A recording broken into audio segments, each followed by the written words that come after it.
My name's Jeff Smokevitch. I'm the co-owner of Blue Pan Pizza in Denver, Colorado, and Brown Dog Pizza in Telluride, Colorado. In both pizzerias, we specialize in making Detroit-style pizza. We've been making Detroit-style now for about 10 years, so we've had a lot of time to tweak it a little bit over the years and make it and get it to where we'd like it. Today, with you guys, we're gonna make the dough for Detroit-style pizza. I'm gonna show you guys how to do the sauce. I'm gonna talk about the cheese that we use on Detroit-style pizza, the pan, which is very important, that we bake the pizza in, and then the oven and the temperature of the oven. So first, let's start with the dough.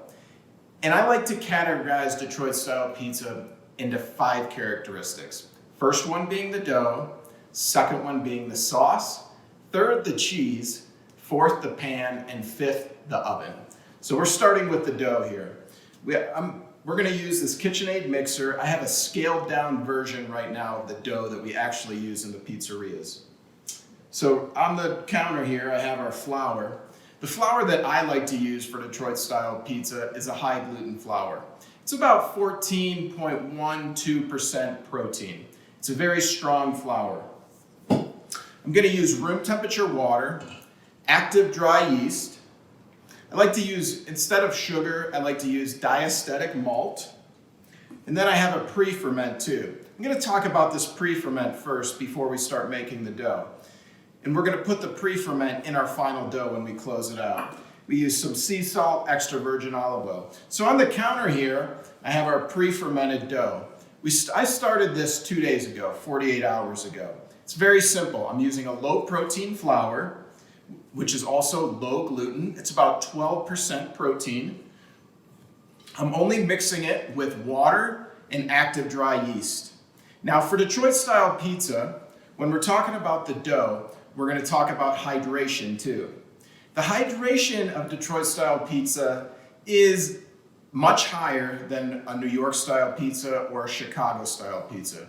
We like to do Detroit-style pizza in the 68% to 75%-ish range for hydration. This dough that we're gonna make today is about 69% hydrated. So what that means is, this is our pre-ferment here, this is our final dough. I have 500 grams of flour here. So with my 500 grams of flour, I'm gonna use 68% of that 500 grams is gonna be water. So that'll be 340 grams. So first, the procedure that I like to follow for making my dough is I'm gonna put the flour into the mixer first.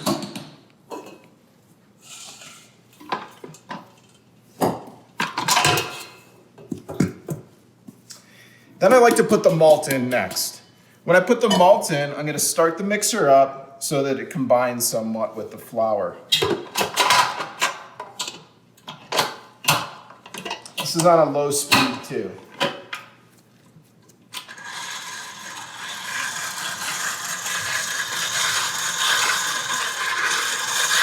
While this keeps going, I'm gonna turn it off just for sound purposes, but usually I would just keep it going.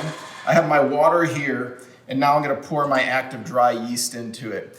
Now water temperature, you could use 2 different temperatures. I could use a warm water to activate the dry yeast, a warmer water around 100, 105 degrees, and then I could combine it with a cold water. Today I'm just using room temperature water, which is gonna do fine activating this yeast. I also like to use not necessarily tap water. I'm using a reverse osmosis system for this water, or you can use filtered water, or if your tap water is good, use the tap water too. It's all personal preference. So I go active dry yeast in here, grab my whisk, and I wanna whisk it around until the yeast activates and it's gonna start to bubble. And it's also gonna smell too. It's gonna smell like it's activated.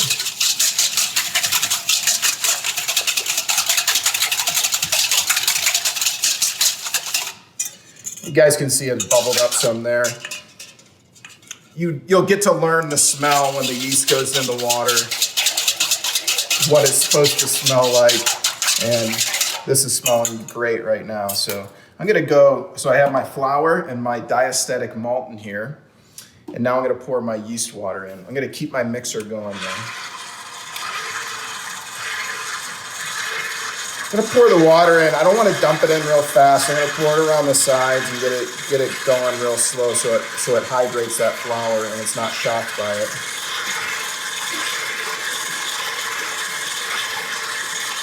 So with the flour, diastatic malt, and active dry yeast, I like to leave a little bit till the end of my water. Once the water and the flour and the diastatic malt combine, I put the last little bit of water in.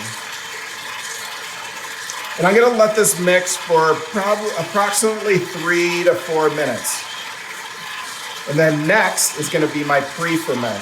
The pre-ferment again is here, this is after 48 hours, is flour, water, yeast.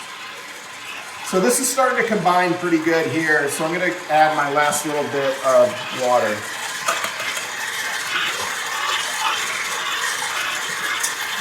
For my pre-ferment, so I said I'm using 68% hydration for my dough. My pre-ferment's gonna be 20%. So if I'm at 500 grams of flour, 340 grams of water, I'm using 20% of my pre-ferment, which is 100 grams.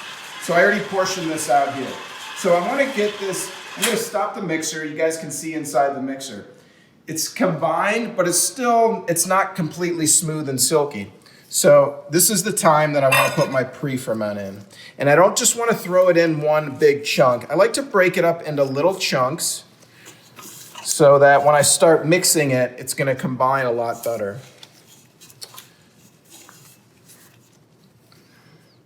So I'm gonna start up the mixer again. I'm gonna let the mixer go another couple minutes. And then I do my sea salt, and then I do my extra virgin olive oil. And that's gonna be it for my final dough.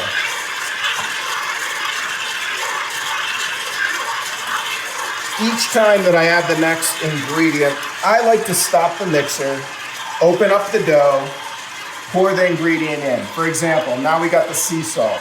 So when I put the sea salt in, and I prefer sea salt, it's smaller grains than a kosher salt. It's gonna dissolve better into the dough. I'm gonna stop the mixer, open the dough, pour the sea salt in, close the dough, and then start the mixer again. And once I get the starter, the pre-ferment into the dough, I can increase the speed of the mixer a little bit. I don't want it completely combined, but it's going to be pretty close when I put the sea salt in.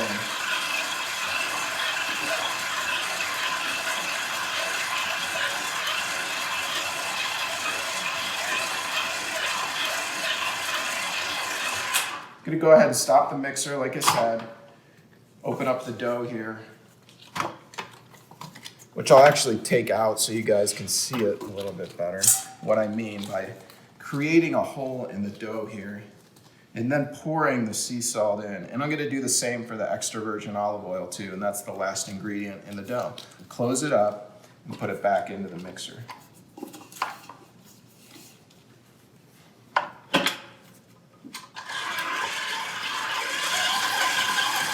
Another 1 to 2 minutes with the sea salt here, and then the extra virgin olive oil is next.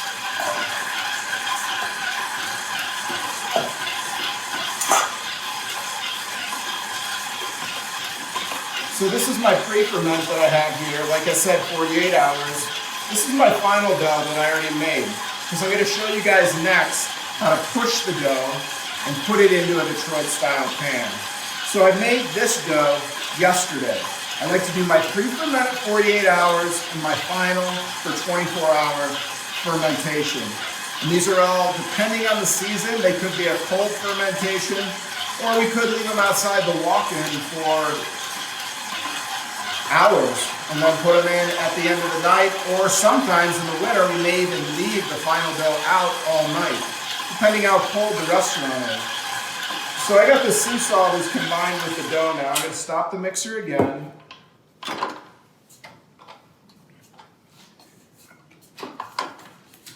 I'm gonna take the, you don't need to take the dough out every time, but I just want to show you how I do this again. Creating this little hole in the dough here, pouring the extra virgin olive oil in it, and then closing up the hole. Dough back in the mixer. And then this is gonna finish up. I'm gonna give it another, probably, I'll see when it's done just by looking at it, but I feel like it's gonna be another 3-4 minutes in there. If your dough is just spinning around on the hook and you can't get the hook to grab it, you can sprinkle a little more flour in there to grab it.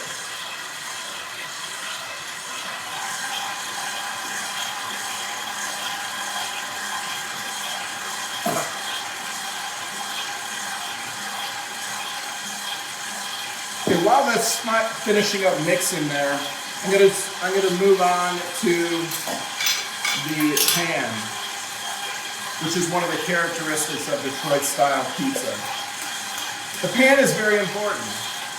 They do make specific Detroit-style pizza pans. However, you could use any pan to make Detroit-style pizza too.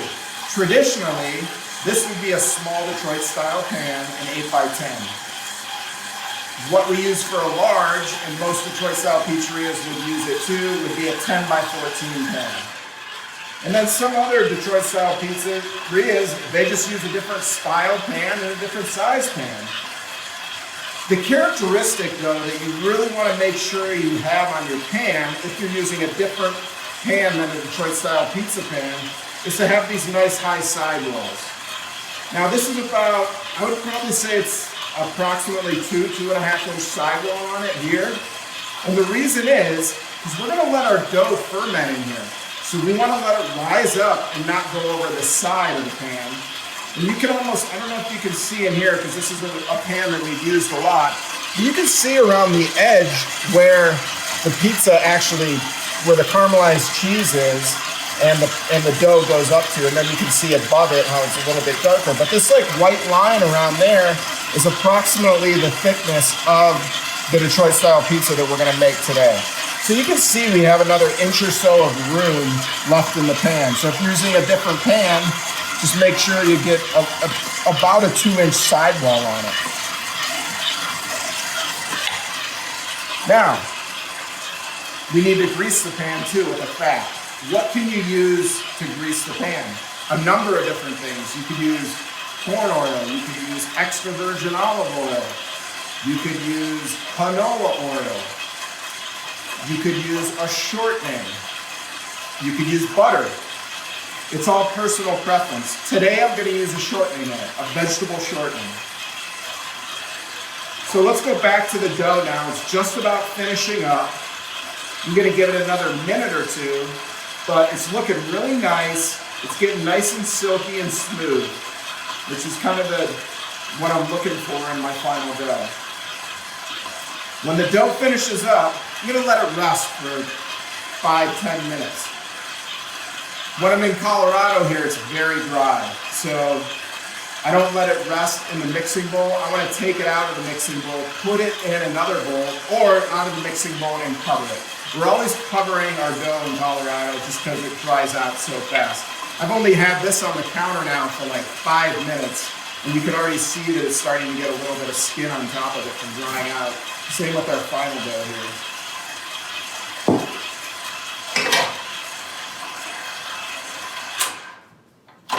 So I got the mixer. We're looking pretty good here.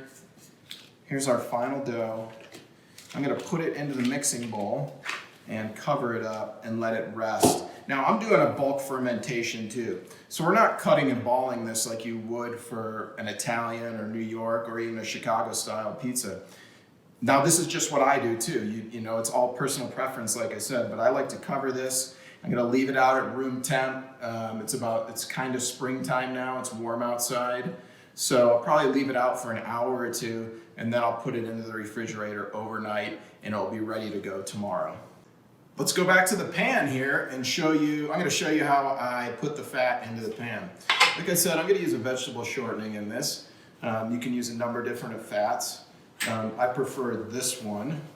It works well with this particular pan that I'm using, actually. Now, if I was going to use a different pan, I would probably use a different fat in it. So it's a lot of trial and error that you've seen, that I've spoken of already, about figuring stuff out on your own with the different equipment that you have, the different products that you're using. I want to make sure, this is very important when I'm greasing up the pan. I got to get it to the corners. I got to get the fat into the corners here of this corner and then the bottom corners too. And I want to make sure I don't miss any spots either, because I might get some sticking of the dough. It's depending how long I'm going to ferment the dough in the pan, it could, if I'm fermenting it longer, it could stick if I don't properly grease the pan. So all these are very important steps, and I want to stress this is an extremely important step of greasing the pan correctly. And you just got to figure out how much fat do I put in the pan. For me, just looking at it, I'm like, that's good. Because I know what the final product's going to come out with. It's going to look like when I put this amount of fat into the pan.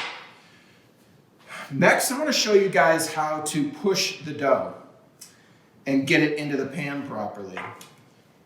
So I have my scale out. For an 8 by 10, I like to use about 8 to 8.5 ounces of dough. So here's my pre-ferment and here's my final dough. You want to be very gentle with the dough. I'm not going to rip it. I just cut it off.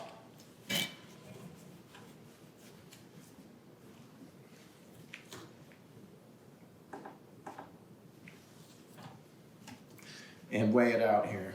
When you get good at it, you're going to cut it and weigh it, and you'll have the exact amount right on it. This is about, I cut a little bit off. I'm about 835 right now, which is good. You can use this is a marble countertop. Stainless steel works great though too. I don't like pushing the dough in the pan because the fat gets all over it and rubs it and takes it off the pan. So I like to start my dough on a countertop. And this is the first push that I'm doing. And I do not need to get it to the corners of this pan on the first push. I'm just I'm relaxing the gluten in the dough, getting it pushed out a little bit, and I'm gonna come back to it in 10, 15 minutes and give it another push. I like to call this the triple rise method. We had a rise right here. This was our first rise. I cut it, I'm pushing it down for another rise, the second rise, and then in about 20 minutes, 15, 20 minutes, I'm gonna push it down again, get it to all the corners, and do the triple rise method. So this is good right here for my 8 by 10. I'm pretty happy with this. This dough is a little bit cold. I probably took it out of the refrigerator. It's been about 2 hours now. But you want to take your dough out of the refrigerator at least an hour or two before you start to push it. Otherwise, it's going to be really difficult to push. So I get it in the pan here. I'm going to give it a little more push to the corners.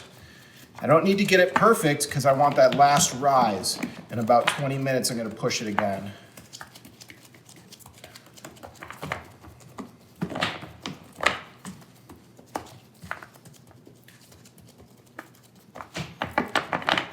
This dough is relaxing really well.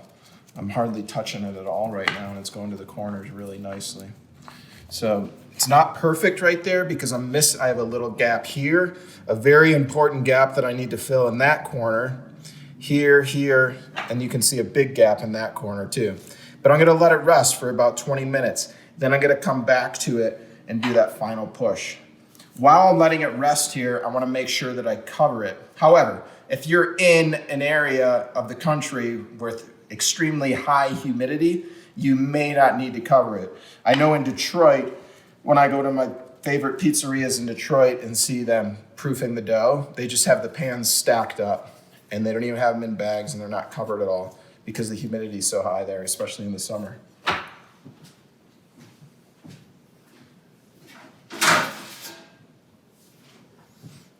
I like to use this lid. It goes with the pan, and I can stack multiple pans with lids on top of it. So I'm going to set it aside here for a little bit. And now I'm going to talk about the par bake, because this is a very important step that we're going to do. And it's not all pizzerias that do this par bake, excuse me. Some of them are going to use this dough here and let it rise and ferment it, and then they're going to sauce and cheese and top it and then put it in the oven for their final bake. A step in between that I do is called the par bake. And once that rises, I'm going to put some aged white cheddar around the edge of the pan, and then I'm going to bake it. I can bake it at 450, I can bake it at 500, I can bake it at 600. In the morning, I prefer to do the par bakes at a lower temperature. If we do a second round of par bakes in the afternoon, then the ovens are already hot. So we're par baking at 550 sometimes even 600, and they come out great too. You just got to be more careful at the higher temperature. Things are going to happen a lot faster. So I have some here that I par baked earlier today. And I'm going to show you guys, after this one rests for a little bit, how to put the cheese around the edge for this caramelized cheese. Now, going back to the characteristics of Detroit style pizza, we talked about the dough.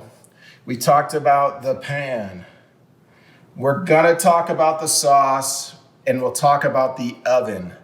But what does everyone love, absolutely fall in love with Detroit style pizza is the cheese. And not only the cheese, but the caramelized cheese around the edge of the pan.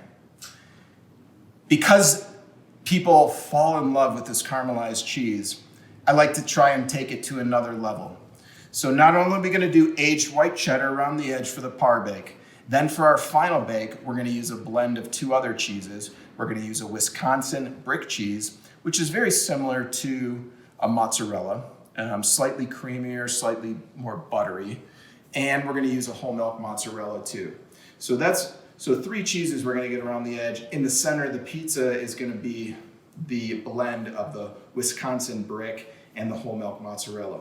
But I can't stress enough, you're thinking about doing Detroit style pizza, you try it out, you give it to your friends, your family to test it. They are gonna go crazy if you get this caramelized cheese right. Now, to get to that caramelized cheese, you gotta make sure you get that par baked dough into the corners, which we're gonna come back to. You gotta make sure that you grease your pan properly so that the caramelized cheese reacts well when you put the dough in the pan and then you put the cheese on top and then it comes out. You don't want that cheese sticking to the side of the pan. So, we're gonna go into making this pizza now, and I'm gonna show you how I build it. And then we'll go back to, after this pizza rests, after that dough rests for a little while, of how to push it into the corners, and then we'll fast forward into putting the aged white cheddar around the edge for the par bake. So I'm gonna get all set to build this pizza for you guys. Now we're ready to start building our pizza. So we have our par bake ready with our aged white cheddar around the edge. I have my oven, which is in the fifth characteristics of our Detroit style pizza. The pizza oven behind me, I have it set to about 600 degrees. I like to have, 600 degrees Fahrenheit. I like to have the bottom temperature a little bit higher than the top. And that's a personal preference too, because I want to make sure I get that bottom nice and crispy. Of course, I want the top baked too, but I feel like when I'm a little bit warmer, a little bit hotter on the bottom temperature, it's just about 10 to 15 degrees hotter on the bottom than it is on the top. That's if you have a 2-element oven. This is a Capone oven. It has 2 elements, one on the bottom, one on the top. So I have my par bake here. For this particular pizza that I'm making, I'm gonna put some fresh garlic that I have shaved right onto this par bake. Next, I'm gonna go for my cheese blend, which is the whole milk mozzarella and the Wisconsin brick. Now, when I'm putting the cheese on, I want to make sure that I'm getting the cheese to the corners, because this is our caramelized crust that we're really trying to focus on here. I'm doing about, it's probably 60, maybe even 70% of the total cheese weight is around the edges and corners. I'm gonna have some sliding too when it's baking of the cheese into the center, because the center of my par bake's a little bit lower than the side walls are. So with this cheese that we're using too, it doesn't need to cover the entire pizza. Well, it covers the whole pizza, but I can still see through the cheese to the par bake. I want to make sure that I'm not covering the entire pizza with cheese. That would probably be too much cheese. Unless you're going for an extra cheese pizza, then you probably want to cover the whole top. Now, we didn't talk about the sauce yet. Very simple pizza sauce that we make. I'm just using ground tomatoes in it. A couple different styles of tomatoes we blend with it too. But for seasoning, it's extremely simple. Sea salt, black pepper, oregano, a little bit of extra virgin olive oil. We don't cook our sauce, we just immersion blend it. I like to let it sit overnight in the walk-in and then use it the next day. You can bring the sauce up to a hot temperature when you apply it to the pizza. Although depending how you apply it, I don't want to put cold sauce on it. I've had this sauce out at room temp for probably about an hour. So it's not 41 degrees right now. It's warming up a little bit. But for Detroit style pizza, the characteristic of applying the sauce would traditionally be in 2 strips down the middle here. Like, it's kind of similar to tire tracks. If a car was to drive down the pizza here in, say, the snow, and it would leave tire tracks going through here, it would be right about here where my fingers are going. So I'm going to apply the sauce like that.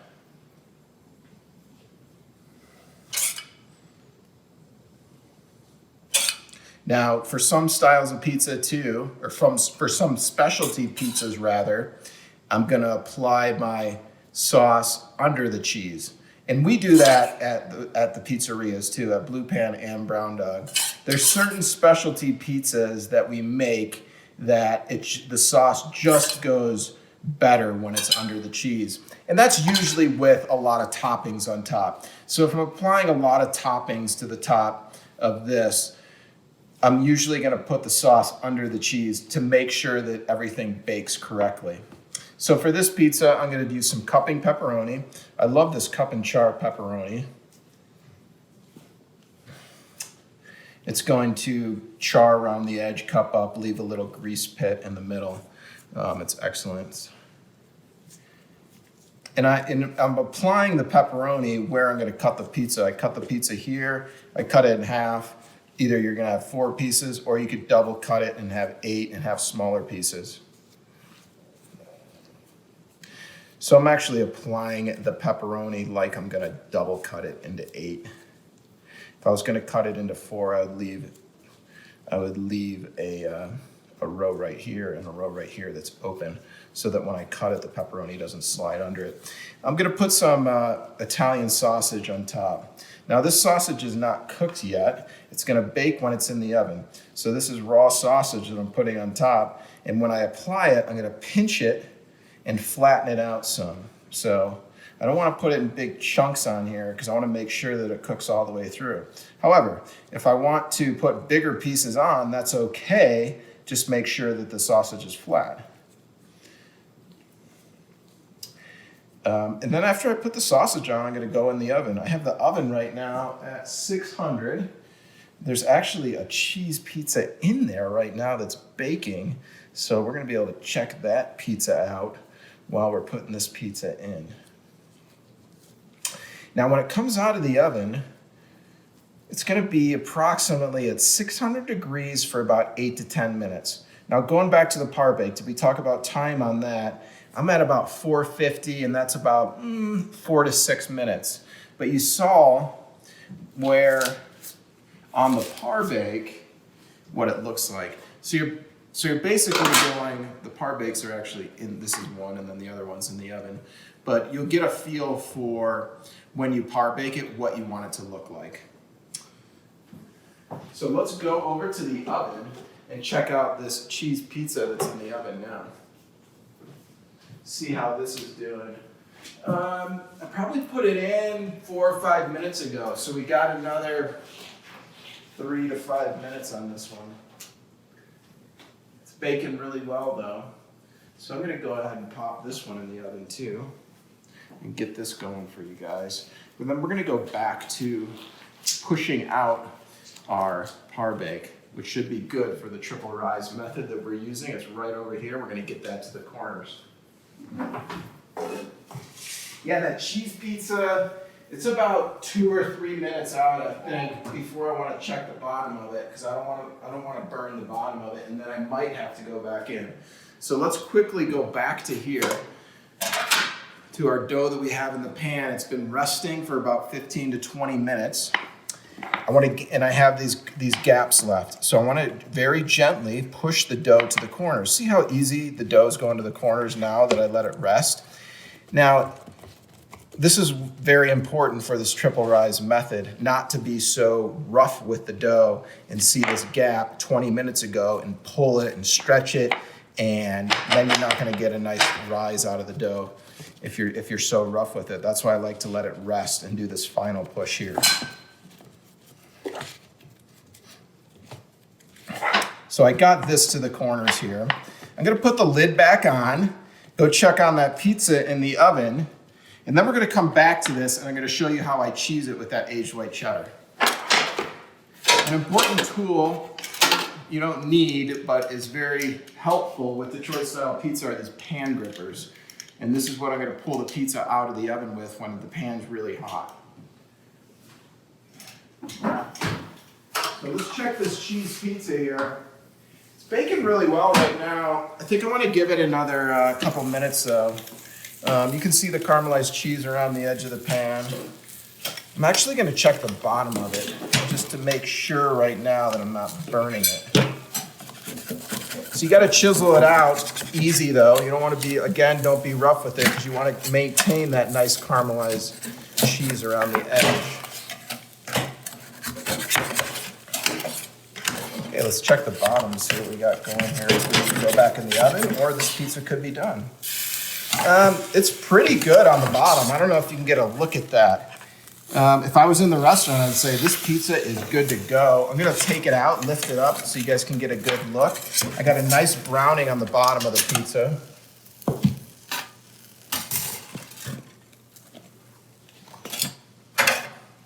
See how easy that slipped out? You guys checked out the bottom of that. I got a nice browning, tiny little black spots, but the perfect amount, I feel like. So check out the caramelized cheese going around the edge. I got this beautiful caramelized cheese going all the way around here. I love these little peaks too.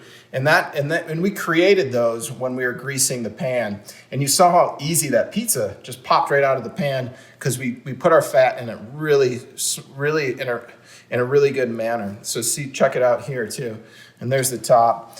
I'm gonna finish it off. This is just a cheese pizza, but I'm gonna put a little grated Romano on it and some oregano. Let's go back and check on this other pizza that we have the pepperoni and sausage on, see how this is doing. Now, when I'm baking it, okay, my pepperoni's starting to char up a little bit. I may need to rotate it 180. You guys saw I didn't even rotate that one. That one baked awesome right through. But a lot of times in the oven, you're opening and closing the door so often that the front of the oven is going to be cooler than the back of the oven. So when that happens, obviously the back of your pizza is going to bake faster than the front of your pizza. So rotating at 180,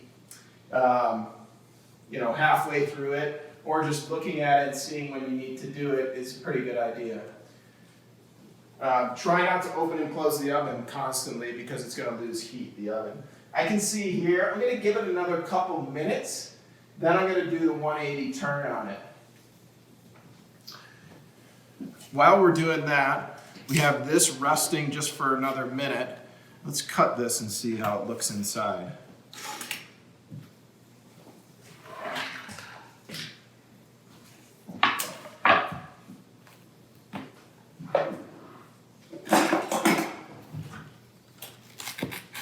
Got that nice crunch. I don't know if you can hear that crunch, but right when I broke into it, I heard a nice crunch.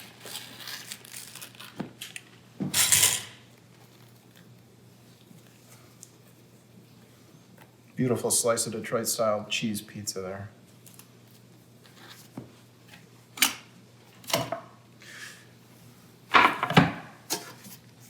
gonna go back to this one now. I'm gonna show you guys just how I put the cheese around it. Not a lot. I just want to get it around the edges. And then I'm gonna par bake it at that 450. I could even par bake it at this. I just gotta be very careful. Let's check on this pizza real quick here. This one's baking pretty fast. I'm actually gonna have to go back to that one, do the 180 flip, or possibly even be done with it. This one's looking really nice. I wanna go about 2 more minutes on it. Check that out. Let's see how the pepperoni's cupping up. We got some char in there. The sausage is almost, it's cooked all the way through already. I'm getting that nice caramelized cheese. I still want about 2 more minutes. You can see this was the back here. So this is the hotter part of the oven, the cooler part. I'm gonna 180 it. You can see how this didn't cook as fast as this. We got some cup and char here. This one, somewhat cup and char, but I'm gonna flip it around.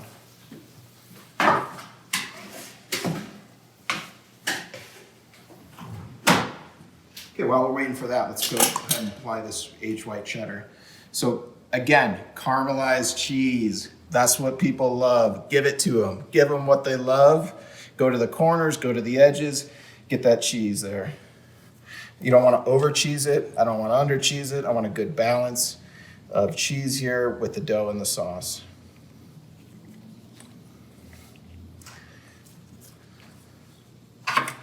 And that's how I do the aged white cheddar for the par bake. I'm gonna let this rise though, probably about another hour. I wouldn't have put the cheese on it while I'm letting it ferment. I just wanted to show you how I do it. So while it's fermenting, I don't have the cheese on it. After it ferments for about an hour to 2 hours, then I put the cheese on it, then I go in for the par bake. This pepperoni sausage is about to come out of the oven. Let's check on this. Yeah, it's looking really good now. You can see, bring it over to you guys. You can see I got this really nice caramelized cheese around the edge. The cup and char, I got some grease going on it. It's nice and bubbly. Beautiful pizza. I'm actually gonna while this is still bubbling, it's so hot right now, I'm just gonna give it about 30 seconds to relax a little bit. So if I'm gonna chisel it out right now, a lot of that fat around the edge is gonna go under it, go onto my nice crispy crust, and it's not gonna be as crispy anymore.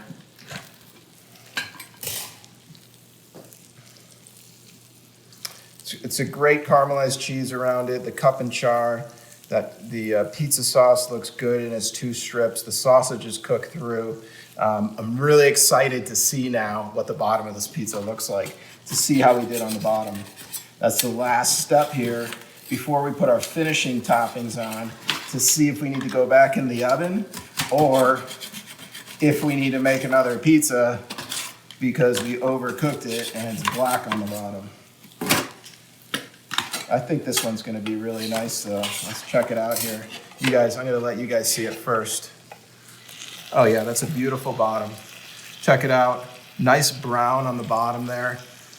I don't see any black actually. I don't mind a little bit of black on the bottom for that taste, but this one, I mean, turned out even better, I think, than that cheese one that we made earlier. So I'm gonna take it out, put it on our cooling rack here.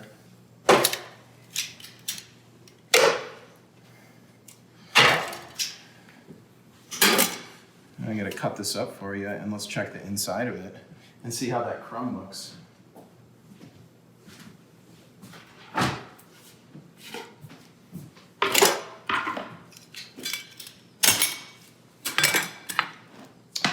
Okay, this pizza, we're gonna finish with a couple other toppings on it. Actually, that's what I wanted to show you too.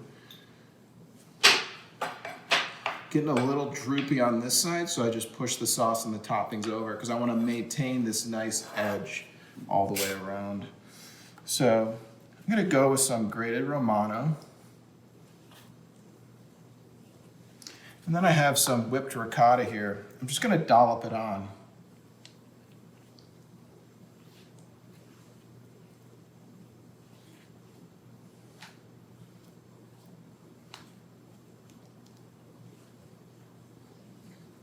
And this is a double cut, that's why I'm putting it in this kind of pattern right now.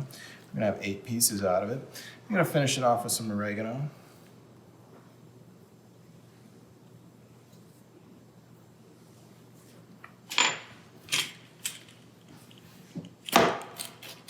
Got a nice crunch there.